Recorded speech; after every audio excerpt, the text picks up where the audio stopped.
to one of the cholim, which is Yeshua ben Sarah, because Jeff Kaplan was taken to hospital in an ambulance. Oh, So they tried home oxygen, but he's just getting worse and worse, and he really is deteriorating. So it's COVID again. yeah, not again, first time. Yeah, I mean another COVID. I'm talking about. It's not like anything else here. It's COVID attacking. It's incredible. This COVID. It's scary. So it's quite serious. So let's also add Kevin's mom. Shifra Simcha Bat Yeta and Chaim Bat Braina, Ben Braina, and other cholim of Klal Yisrael. Speedy refer Shlema for all. Amen. Okay, so continuing with under the Melacha of cooking, the next theme we're going to cover is warming foods. All types of cold food, solid or liquid, may be raised to a lukewarm temperature below 45 degrees C. Okay, I think we've done that. Have we done that? Sorry. No, we have done that. Sorry, apologies. We have done that. Yes, sorry, apologies. Okay, the next one is hot water systems. Okay, hot water systems. This is actually a short one. There are 2 points here. One may not use a hot water faucet or tap if by doing so, cold water entered the system and will be heated to 45 degrees C or above. Even if the boiler had been turned off before Shabbos, cold water entering the cylinder will be heated by its contact with the existing hot water. Although the cold and hot water do not mix in the modern cylinders, there is still a degree of contact between them. And the second point, one may not wash one's face, hands, and feet with hot water, for example, from an urn, provided that the water has been heated before Shabbos. One should not wash one's whole body unless one is daily accustomed to doing so and would feel extreme discomfort without a full wash. Water should not be pressed out from the hair because that's squeezing. Okay, let me just go. I just want to go over that example again. Let me just read this again. One may not wash one's hands, face, and feet with hot water from an urn unless the water had been heated before Shabbos. It says provided. It uses the word provided. It should have used the word unless.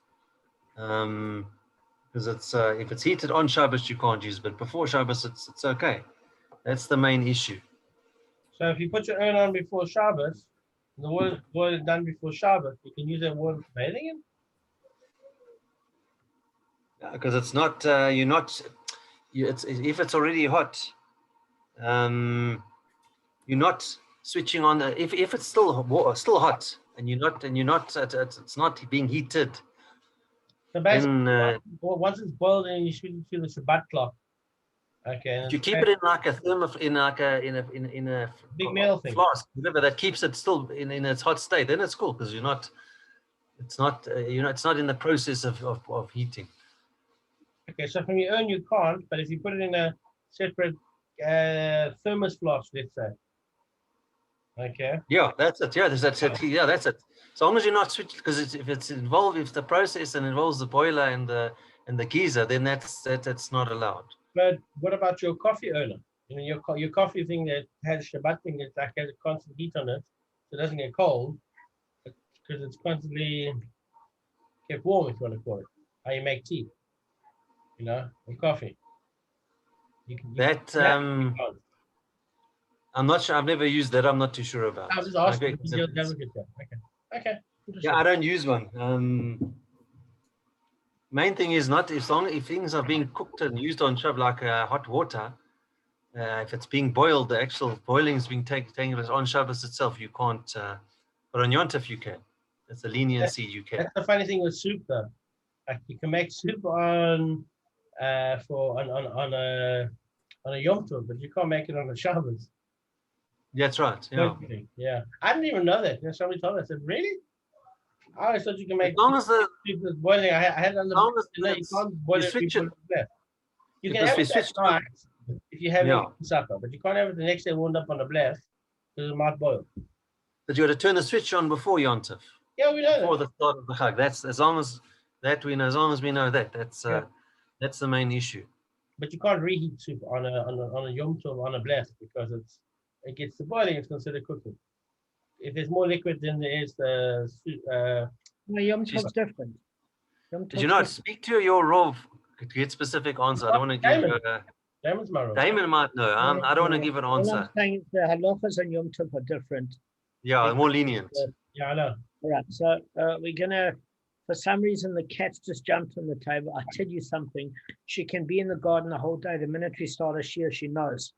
I don't know if it's some Gilgul of some blonde. Maybe she likes you. She's That's because of Arthur also, Damon. No, She sees Arthur's cat in the picture and she likes to. No, that's not that. What it is That's not you. It's your cat's Bava Arthur. Kamma pheromone she lets out. You know, it's like, I'm ready for Bava Kamma. She can smell. Oh, Bava Kamma's coming up. We've got to get there. It's so exciting. Let's make a jump on the computer. Okay. What you put on beforehand, Danny? Damon, before you do the shiur? Because that must be the thing that she knows. Like, you put it up in a, you know. Aftershave. Yeah, like, you know, cat and toilet or something. I don't know. Yeah. Okay. Well, we're talking a lot of nonsense. Let's just start just now. You mean we haven't started the heavy stuff yet? Now, let me just get a cat. That's just to prepare. Give me a sec. I thought that was the heavy stuff. Gavin, what time does the fast start tomorrow morning? Do you know? I'm going to send Aaron Zolberg a message. Normally The about. fast starts. I don't know exactly. Let me send him a message. I can tell you what time it starts. You guys are in Joburg? Just Yeah. look at you look at the sunrise in Joburg, and it's just before that, basically. No, it's Aaron will tell me. Okay.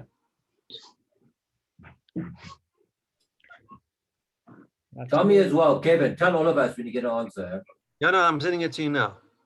And I'll work an hour ahead, like our time is the same with the sun and everything.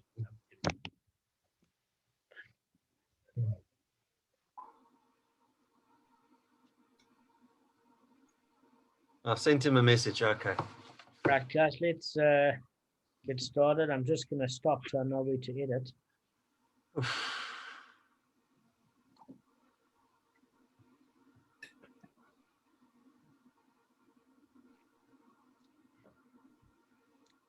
Okay, the recording is presumed. All right, guys, I'm just going to do a little bit of a summary of the 39th daf before we get to the 40th daf, but it will be so super quick, you wouldn't believe. Okay, so bottom line, there's a contradiction between the first and second ruling of the Mishnah. Basically, we don't know because it says if the ox of a deaf, neuter, deranged person or minor gored the ox of a competent person, the owner is exempt. We see that in the case of a tam, the court doesn't appoint an agent to allow the damaged party to collect the half payment damage from the animal's body. In other words, even if the court appointed an agent to watch over the tam ox, the ox then gores, the agent is not empowered to collect the half damages from the body of the animal. But the second clause seems to contradict that in the Mishnah. It says, if the ox of a deaf, mute, deranged person or a minor gored, the court appoints for them an agent to watch over the ox. And the court accepts testimony regarding their oxen in the presence of the agent. So we see in the second part of the Mishnah that in the case of the tam, the court does appoint an agent allowing the damaged party to collect the half damage payment from the animal's body. In other words, in this case, the agent is empowered. So the two clauses are contradictory. So this is what Rava said in the second clause, is that basically the court does appoint for them an agent to watch over the oxen and accepts the testimony regarding the oxen in the presence of an agent. And we render the oxen muad so that if it gores again, there's an obligation to pay from choice property. Okay, that's how it started off. Then there was a second clause that speaks, it doesn't speak about the empowerment of an agent to allow collection from the body of the tam, but is empowerment with regard to rendering the oxen muad. So we're saying, although the court doesn't authorize him with regard to the former, it authorizes him with regard to the latter, so it doesn't conflict. So the Mishnah rules that we appoint an agent to render the animal a muad. So if it, in other words, to do a count. So he's just there to accept testimony.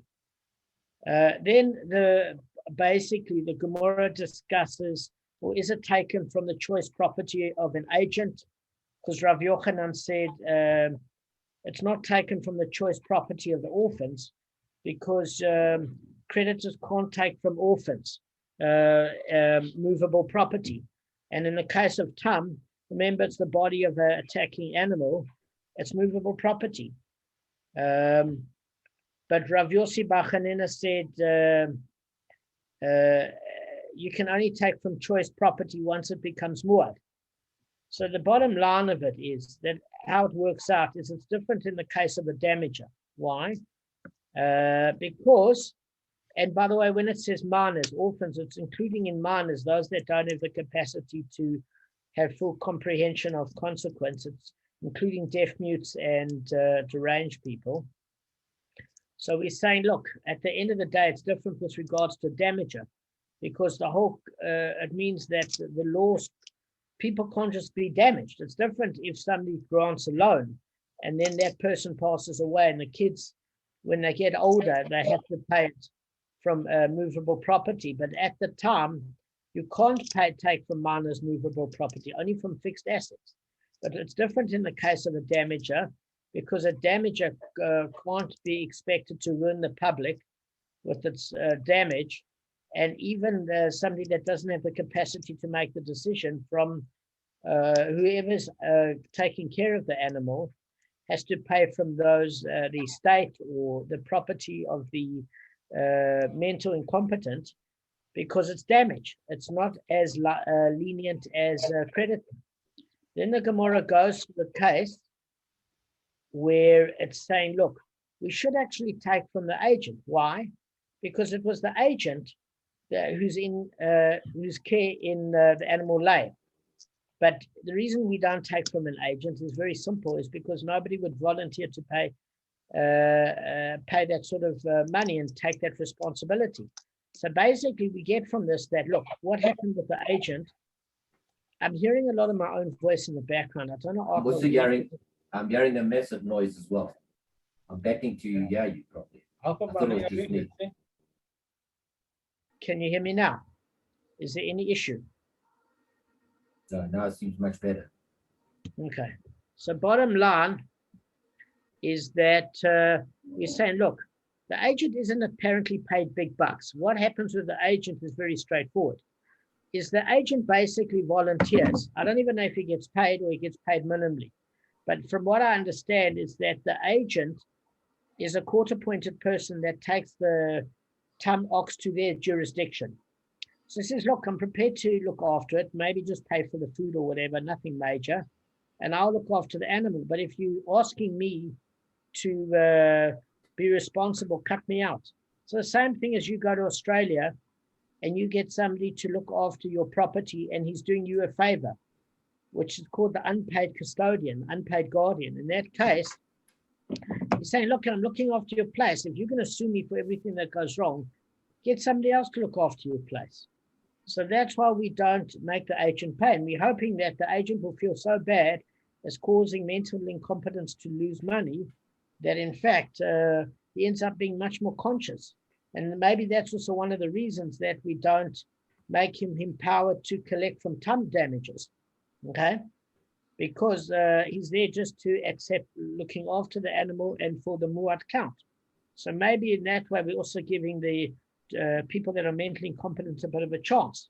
Then the Gemara goes on to the next part and says, look, at the end of the day, we're talking about there seems to be an issue. In other words, we're not sure if the question of whether the court appoints an agent in the case of a Tam to allow the damaged party to collect the half payment damage from the animal's body is subject to a dispute between the Tanaim. Because we learned in a brisa, remember this, guys, that regarding an oxen whose owners have become deaf and mute, or whose owners have become deranged, or whose owners gone overseas in ox gored, Yehuda ben Nakusa said in the name of Sumchus, it remains in its Tam state, but to Musa, until witnesses testify regarding it in the presence of their owners. But the sages say the court appoints for them an agent, and the court accepts testimony regarding the oxen in the presence of an agent. So what can we see from there so far, guys? We can see that Sumchus says, listen, Akiva's joined us. We'll just let him in, guys. Hi, Akivs. How's it, mate? Akiva, Yeah. how are you? Yeah. Good. It's lovely to see you. Yeah, thank God. Good to see you guys too. Good. So at least on a Motzei Shabbos, I should try and join you. Yeah, that would be nice. Guys, remember him. We recognize him. He looks familiar. Doesn't he look familiar? We're just ragging you, but basically we're just talking in the Gemara of a case where Sumchus doesn't agree that the court appoints the agent to act with the powers to collect time damages, but the sages say that that's not true. The court agent has the power to collect time damages because that agent is the custodian of the animal, because mentally incompetent people can't look after the animal. So that's the argument between the sages and Sumchus. We're just doing a bit of a review, kids. Okay, no problem. I'll just follow along. Yeah, okay. So there's a second ruling. So if the deaf mute regains hearing and speech, or the deranged person becomes sane, or the minor becomes an adult, the ox is basically returned, or the owner comes back from overseas. Yehuda ben Nakusa said in the name of Sumchus, it returns to its tam state until witnesses testify about it in the presence of the owners. But Rav Yossi said it remains in its present muad state. So what's the contradiction, guys, we learned? We said, but hang on a second. Sumchus is saying, but to Muso, implying that it stays in its tam state. And basically here, it's saying that Yehuda ben Nakusa said in the name of Sumchus, it returns to its tam state, which means if it returns to its tam state, it meant it was muad, while it was goring in the presence of the agent. But now that the original owners have either come back from overseas or have developed their mental faculties, it goes back to a tam state. So we're saying something's wrong here. So the Gemara wants to say that, but to Musa doesn't mean that it stayed in the tam state and never became muad. It just means that it remains but tam Musa in terms of law. In other words, it remains tam in its entirety. In other words, entirely the property of the damager. So we're saying that, look, the court-appointed agent, according to Sumchus, firstly, has the power to look after the animal and to just do a muad count. But he does not have the power to make sure that any payments are made while it's in its tam state. So at the end of the day, we don't reduce the ownership by paying half payment damages from the body for the first 3 times. We see that Sumchus holds that in the case of a tam, the court does not appoint an agent to allow the damaged party to collect half damage payment from the animal's body. What do the sages say, guys? Guys, what do they say? How do they feel? Guys, you can unmute yourselves. Guys? I'm the only one that's on mute. Everyone else can talk. Yeah, I don't understand why nobody's saying anything. Because we don't know. It's no All right. fun.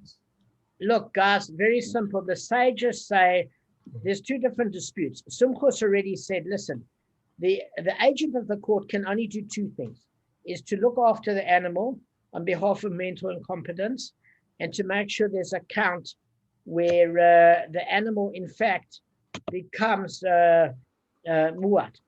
Okay?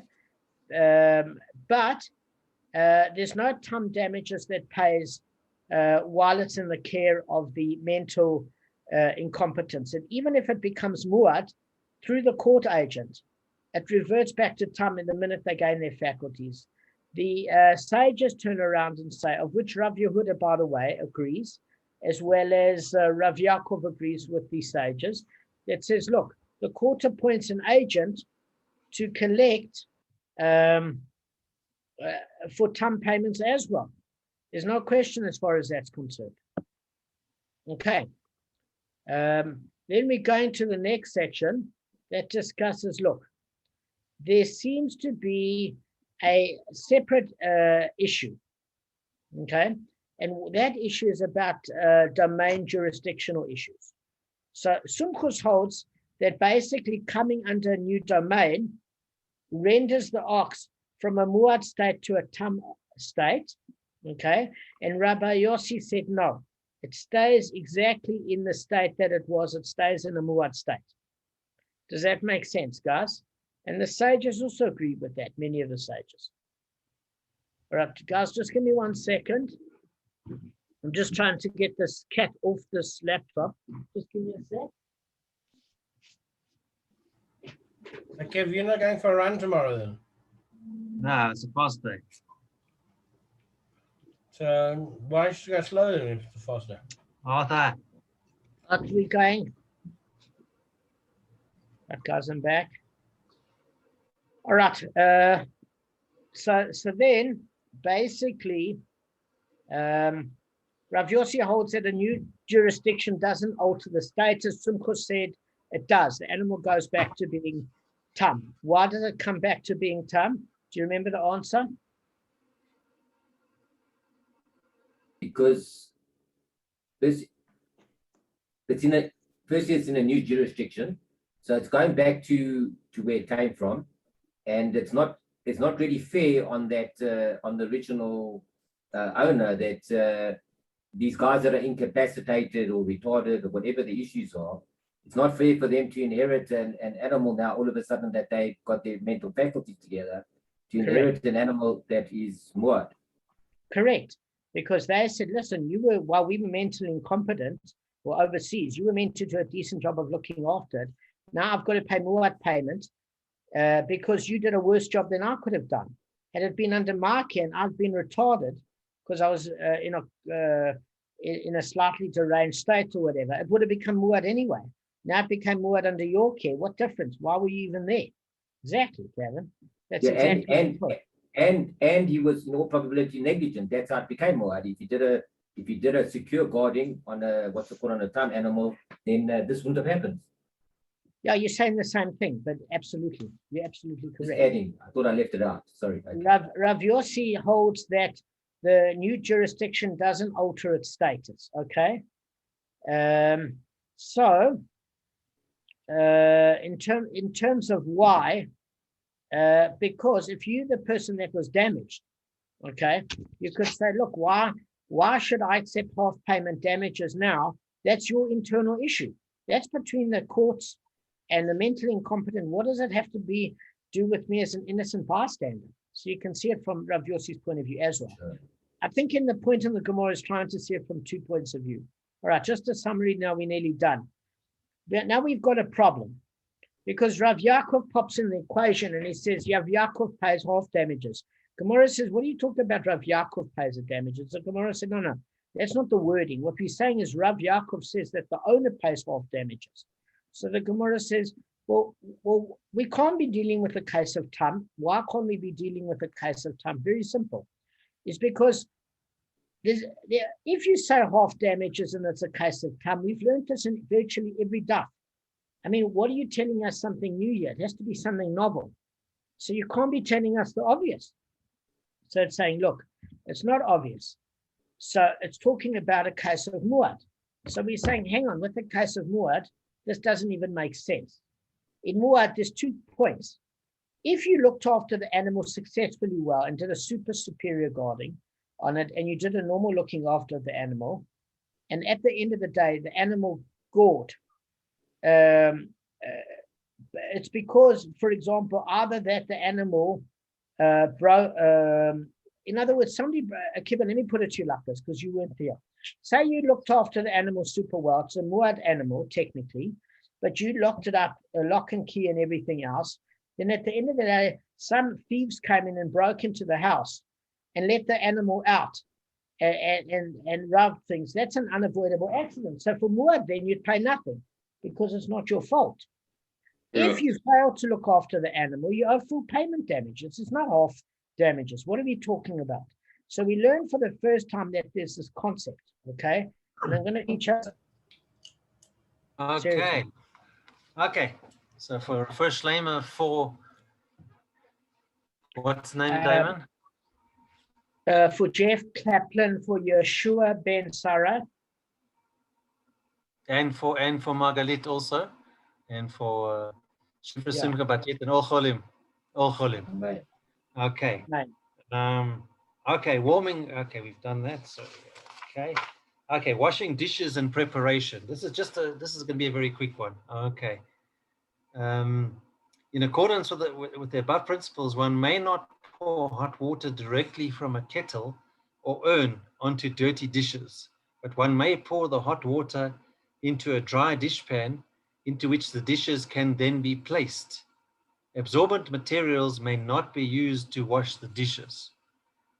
Dirty dishes may be put into a dishwasher even though the machine may not be activated until Motzei Shabbos. One should not arrange the dishes in the exact position for the wash. If one uses the machine to store the dishes, it is advisable to disconnect the plug before Shabbos. Washing dishes is permitted if the utensils are intended to be used again during Shabbos. It is permitted also in order to avoid attracting flies or the buildup of smells during the day. However, otherwise dishes may not be washed, since preparation on Shabbos for a weekday is prohibited to preserve the dignity of the day. Although preparation is prohibited, certain routine activities which require only minimal effort may be carried out, provided that it is not verbally specified that they are in preparation for the next day. For example, one may return a book to itself or put food in the fridge. So basically, if you're going to wash a dish on Friday night and not use it again on Shabbos and only use it again on Motzei Shabbos, you can't wash it. You can just put like water in it so you don't want flies or that or dirt if it bothers you. But basically, that's what they're also saying here. Good. And on the same note, never air your dirty laundry in public. Yeah. That means something else.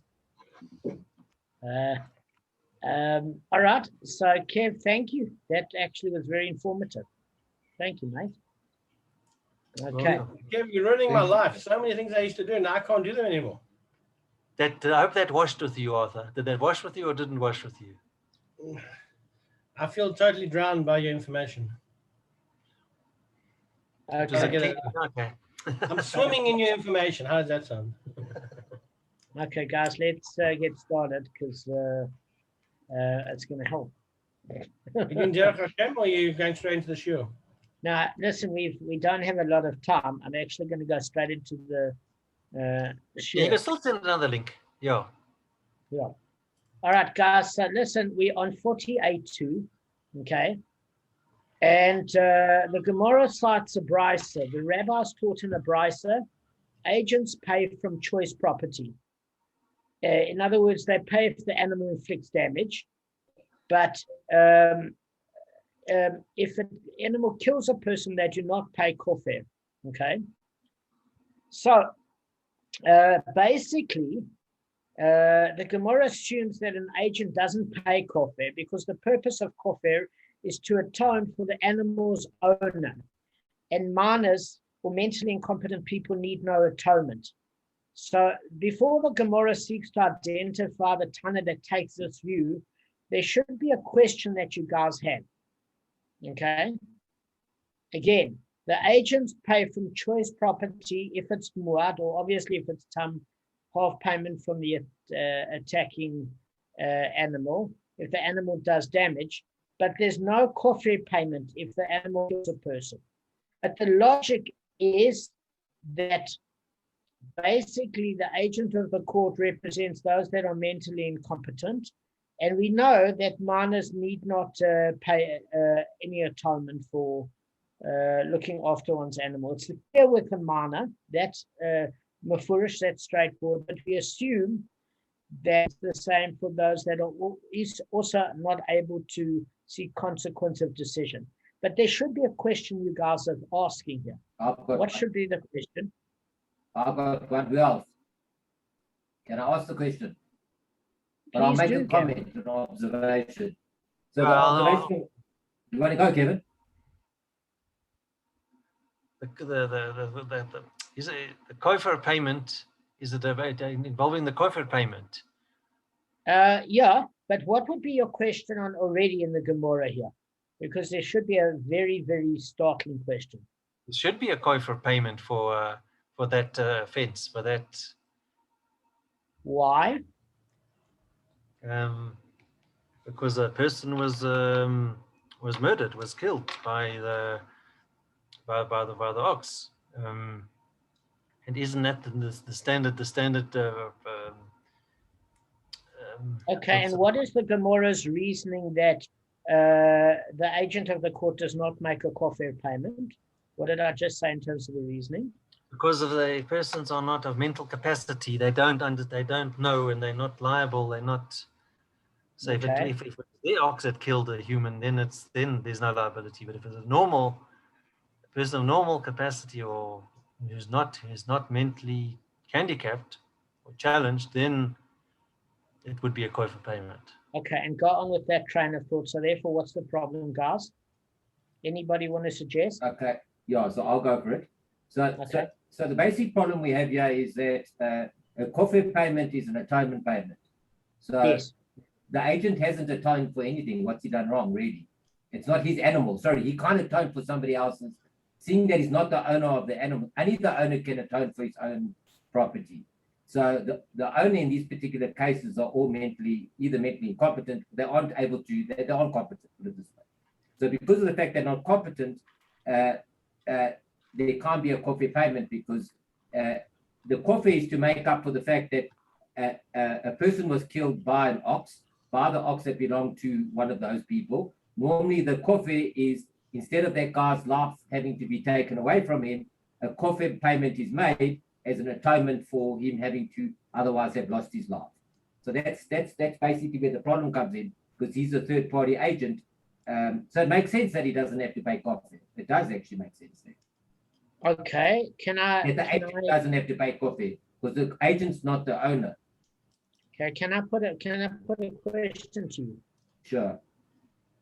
Say I borrow a firearm from you, Gav, and I leave it on my kitchen table, and some kids from the neighborhood come around and play cops and robbers, and they get well ventilated because they don't realize it's not a real gun. Now, I turn around when the parents come and question me and say, but it's not my gun, it's Gavin's gun.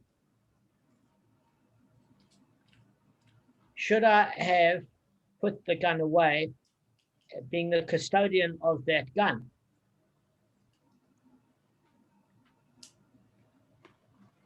How does it exonerate even if it's not mine, if I was lax in regards to its care? Well, it depends how you look at it. So there are two different opinions. That one, that the kofar payment is an atonement, and some people look at it as a compensation payment. Okay, but before we even deal with as far as that's concerned, let's just take it either way, because it's basically in a way the same sort of question. It's stronger with the kofar, but it's the same with the compensation.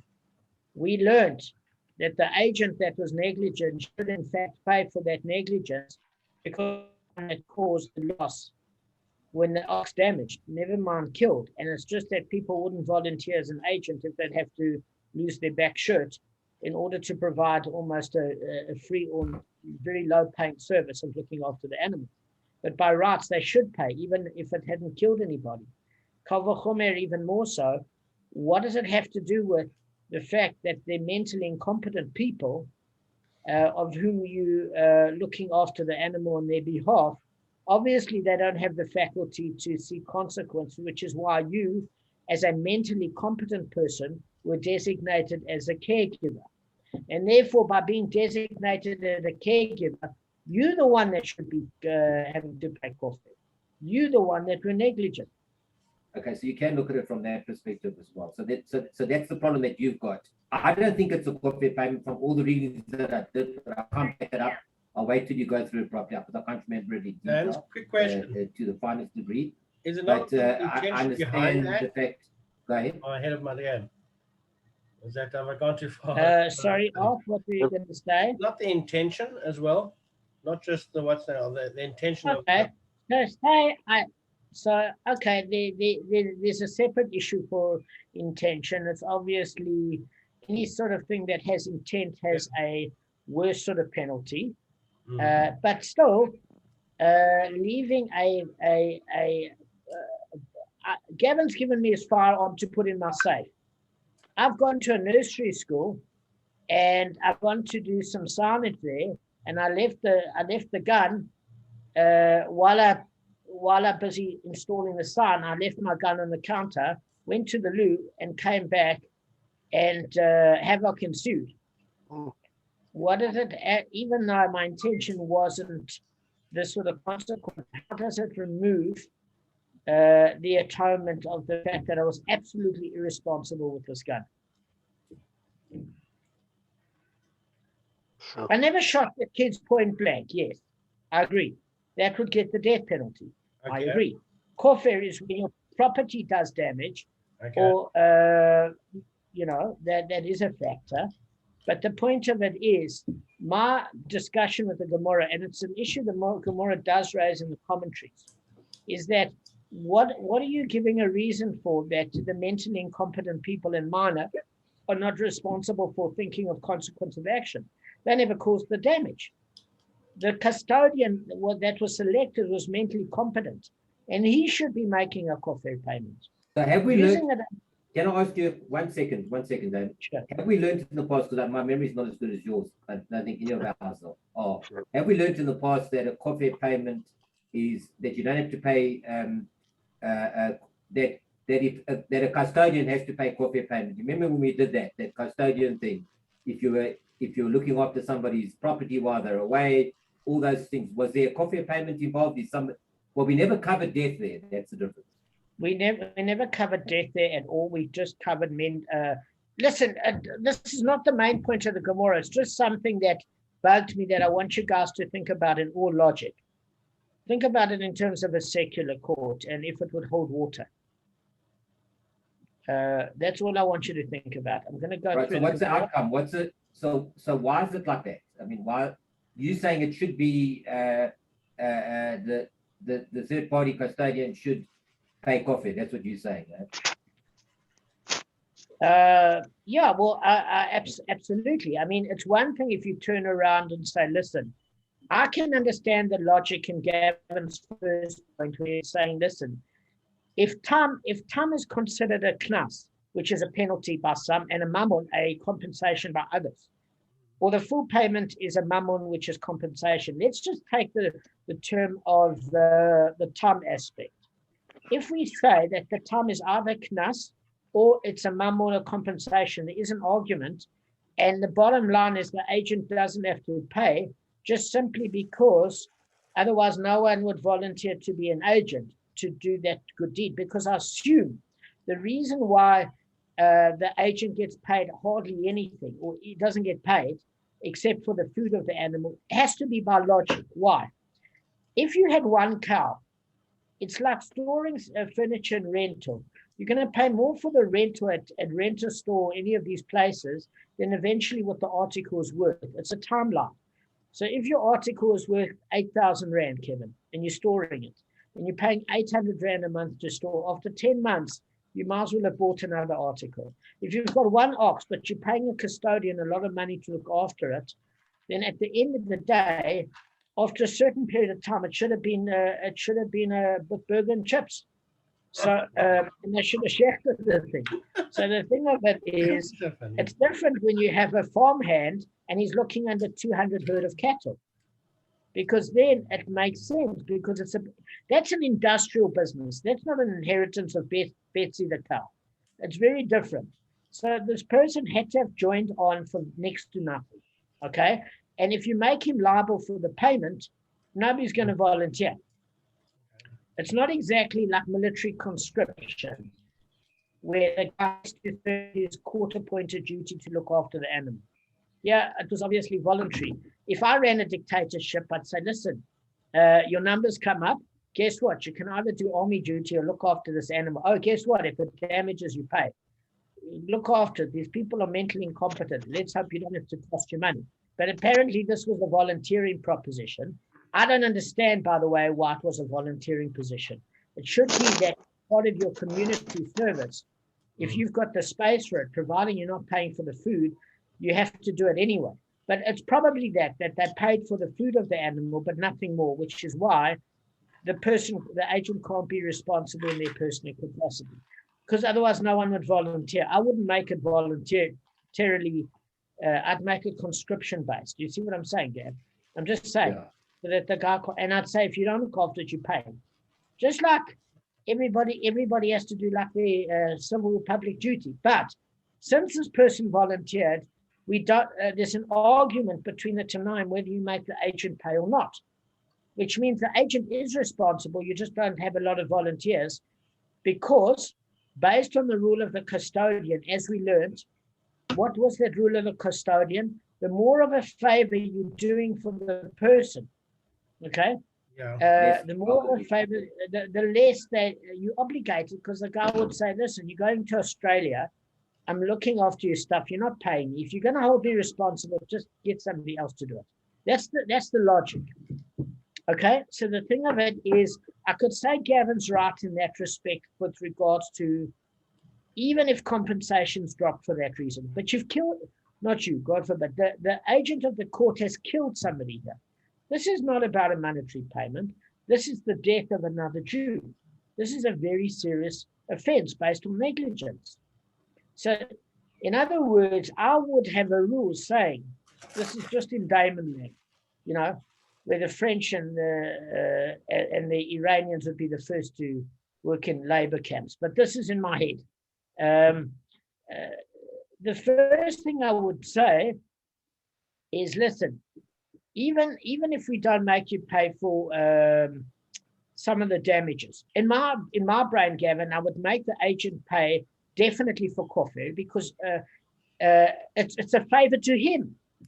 According to the one payment, where it's a favor to the person that they get spiritually exonerated and they don't have to have a consequence at the hands of heaven to the same degree. You're doing the agent a favor. Okay? Yeah, it's good point there. And if you want to hold that that's not the case, what I'm saying is, if you want to hold it's an atonement, that's fine. If you want to hold it's compensation, deprive the person of a breadwinner and their family member killed someone. So in a particular case, you should be financially responsible, whether you volunteered for it or not. That's just all I want you guys. I'm not saying I'm right. I'm not suggesting I'm right. I'm just saying, just kindly think of that as a point. Let's go into the Gemara straightforwardly. Okay, so all right. So the rabbis taught. Okay, so who is the Tana who holds kofar payment is an atonement, and since minor orphans need no atonement, their agent is exempt from paying kofar. Rav Chisda said it is Rav Yishmael, the son of Rav Yochanan ben Baroka, it says here, for it has been taught in a brisa when the verse states regarding the kofar payment, and he, the owner of the ox that killed, shall give a ransom for his life. The brisa refers to the monetary value of the damaged party, but Rav Yishmael, the son of Rav Yochanan ben Baroka, says it refers to the monetary value of the damage of the owner of the ox. Okay, I'm going to share my screen. I added words to this Gemara. Why? Because when you read the Schottenstein translation, it's confusing. It seems like it's quoting Rav Yishmael on two contradictory opinions. You have to put the word but in. Okay, trust me. If you read the notes, Jeff, the notes don't say it. I'm saying it. That if you read the statement, it doesn't clearly state what's the brisa and him. So that's why I added in my own wording there. I hope you don't mind. I'm going to share my screen, guys. Just give me a second. I drew a little diagram, which is pretty easy. So the calculation on kofar, you have the rabbi's opinion, I need to add an S, I'm sorry, guys, which basically say calculation on kofar is the value of the victim. Rav Yishmael, son of Rav Yochanan ben Baruch, said the value is on the owner of the ox that killed. Okay? Now, when you're reading this, what can you deduce here? If we want to say that perhaps it's an issue of compensation, as Gavin was saying, just by logic, we would say the rabbis, it would seem to imply that it's the value of the victim's life, then it must be compensation. Why? That looked after the family, and over there, apart from actual damage you pay for the value of the victim, it would sound like it's compensation. Would it not, guys? Yeah. According to the rabbis. And the second one doesn't sound like compensation. It sounds more like... Correct. The opinion of Rav Yishmael, son of Rav Yochanan ben Baruch, seems that if you that it's about atonement because it's based on the owner of the ox that killed, and it's valued on his life. Why? Because he should pay with his life. Meaning, if after his animal never killed, but he killed, he would lose his life in the death penalty. But in Shemaim, they hold him responsible. So therefore, they give him a hefty fee where he's almost wish he was dead. You get what I'm saying? So that provides some sort of an atonement. Okay. So that's how the opinion would seem when you're looking at it in first glance. Quickly read the Gemara. So it says, do they not disagree regarding the following point, that the rabbis, in other words, the Bava Kamma, which is the anonymous opinion of the Brisa, which implies all the general rabbinic agreement, holds that kofar is compensatory payment, like damages, therefore based on the value of the damaged party. But Rav Yishmael, the son of Rav Yochanan ben Baruch, holds that kofar is an atonement payment. He therefore bases it on the value of the one responsible for the damage, the owner of the ox. Obviously, let me just give you the reason is that if you have a look on Exodus chapter 21, verse 29, you will obviously see, as far as that's concerned, that they hold him liable and that he ransoms himself, basically. In other words, the kofar payment, according to that opinion, he deserves death penalty at the hands of heaven. So by paying his own work, he basically ransoms himself and is granted continued life in Shemaim, or another opportunity to make teshuvah. Now, if you make the kofar payment, but you don't have teshuvah in your heart, do you think that you would be forgiven in the hands of Shemaim? Never. Okay, definitely not. So I'm going to share my screen. And by the way, do you think if somebody gets the death penalty and they lose their life for murdering, if they have no remorse, do you think Hashem would forgive them? Never. No. Kev, are you awake? Okay, hopefully. Okay, let me share my screen. Okay. All right.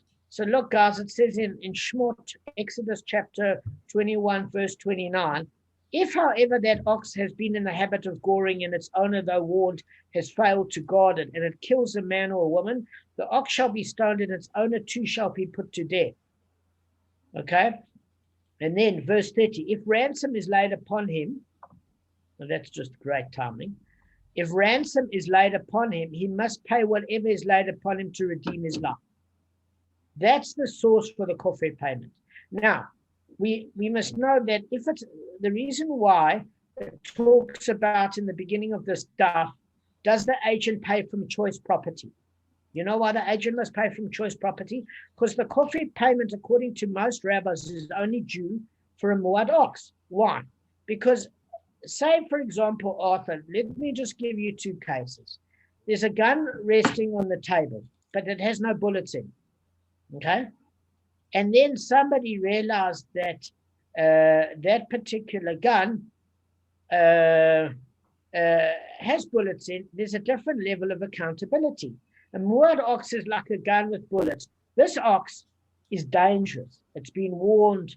It's habitual gorer. It's aggressive, etc. The owner has to take proper care. If the animal is never injured in its life and suddenly it looks as a kid with red hair and it takes a nasty turn for the worse because it just doesn't like this kid, it's not expected if it's had a good track record.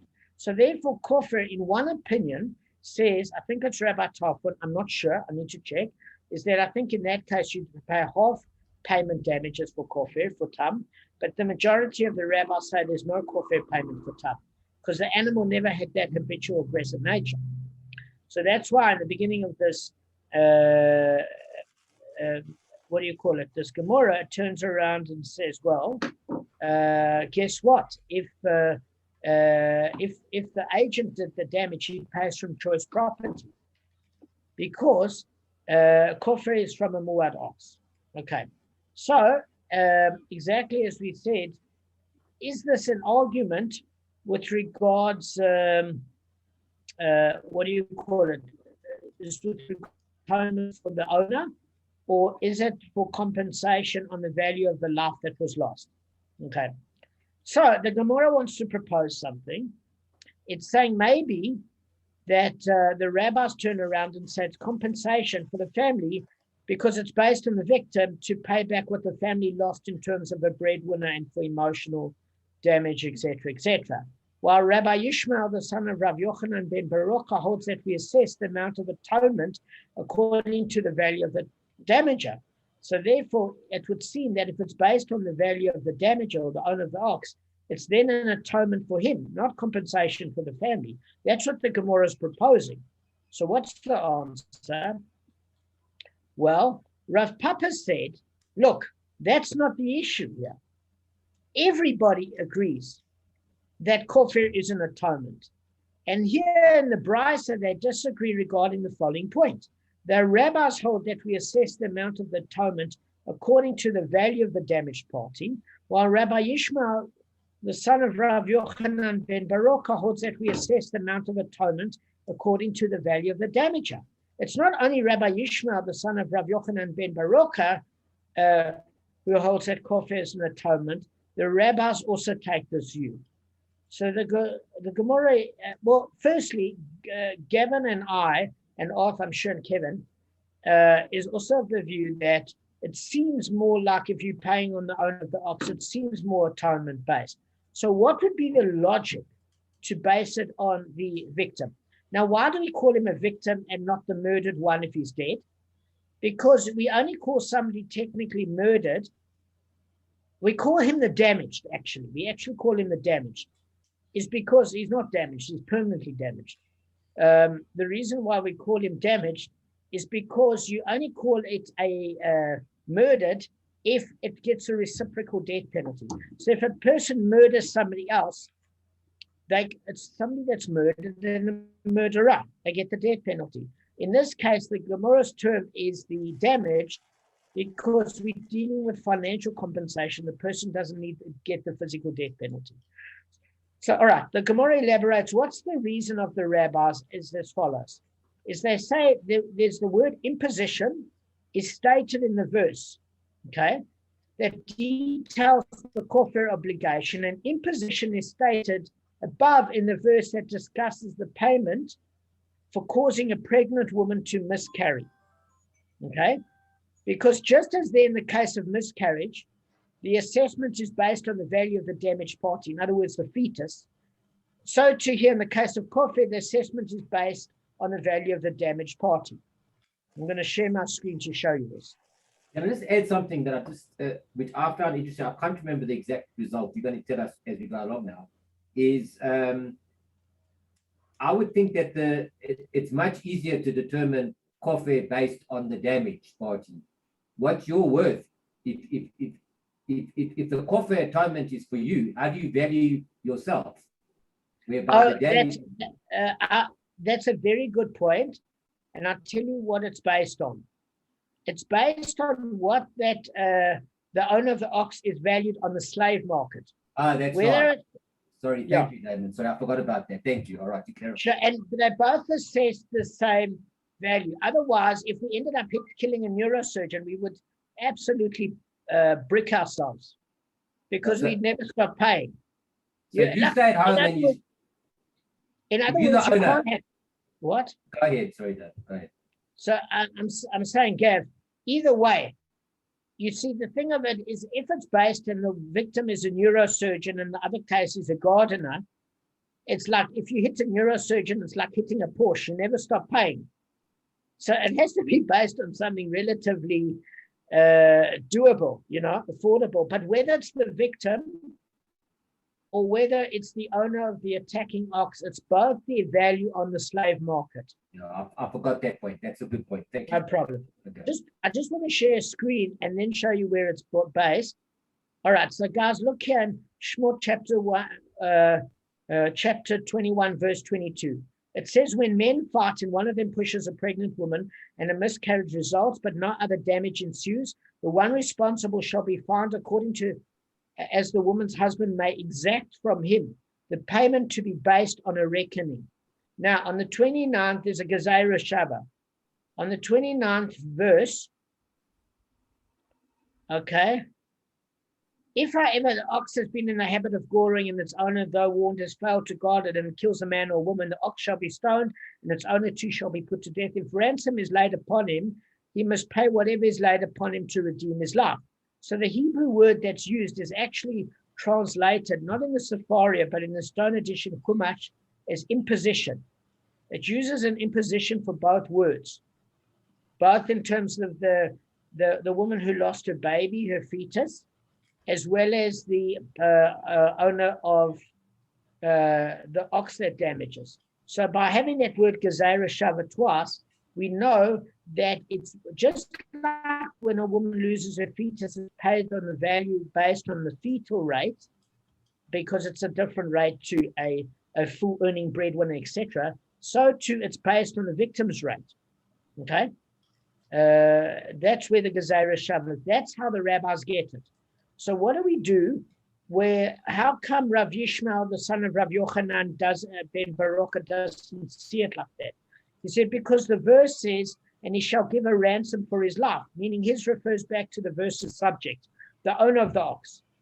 So this indicates that the payment is based on his value, but the rabbis actually agree with him. They said, it's true that, however, we assess the amount of atonement based on the value of the damaged party. They say it's true that his is the subject of the owner of the ox, but they still hold by the Gezerah Shavah, and he doesn't. He said it's based on the owner of the ox.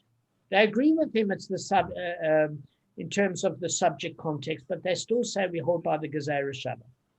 All right, we can finish off on this note. Does it all make sense? I've kept it as simple as possible. Yeah, I'm good now. I had just that one or two little issues. Thank you. And Kevin had a power nap. No, less than that, and I'm going to go over it again. I'm going to read over the notes again. No problem. Listen, I'm going to send you the video. Lovely to see you guys. And I think we should have the shurim at 1 o'clock in the morning, because like most of us fall asleep to it. So it'd be wonderful. Yeah, I know. Sorry, I don't mean to. No, it's true. You put so much effort into it. But... It's true. It's lovely to see you guys. I'll send you the do a link. link for another 10 minutes, Damon. Just quickly. No, we're done. How's what's his name? Kaplan. Jeff. About the same. Sure, that's not good.